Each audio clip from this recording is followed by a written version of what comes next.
अस्सलामु अलैकुम। सफ़ेद जादू के मुक़ल्लिद जो लोग काले जादू के मुतासर अफराद का इलाज जादू से करते थे, ये सफ़ेद जादू के मुक़ल्लिद कहलाए। हर प्याम में इन्हें सफ़ेद जादू के माहिरीन कहा जाता था। एक महीने में ये वो तबका जो जादू का तोड़ जानते थे, ये तबका बड़ा अजीब था।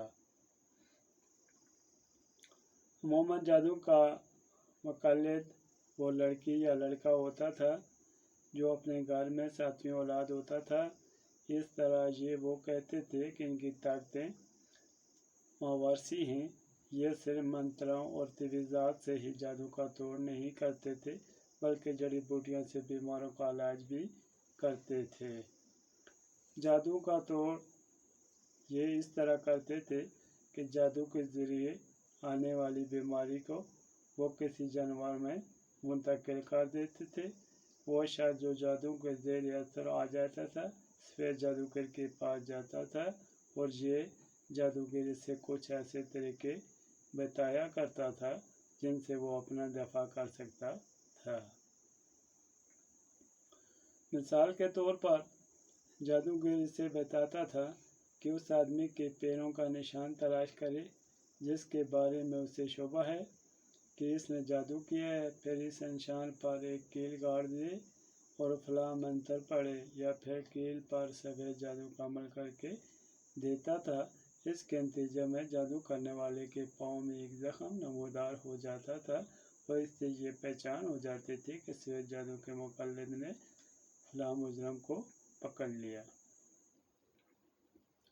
शैतान के चेले यह 18वीं सदी के वक्त का जिक्र है कि जिस ज़माने में तालीम याफ्ता लोगों ने शैतान की पूजा की अजीब रस्म ईजाद की, यही नहीं बल्कि इन्हीं के हाथों इंसानी कुर्बानी की भी बुनियाद पड़ी।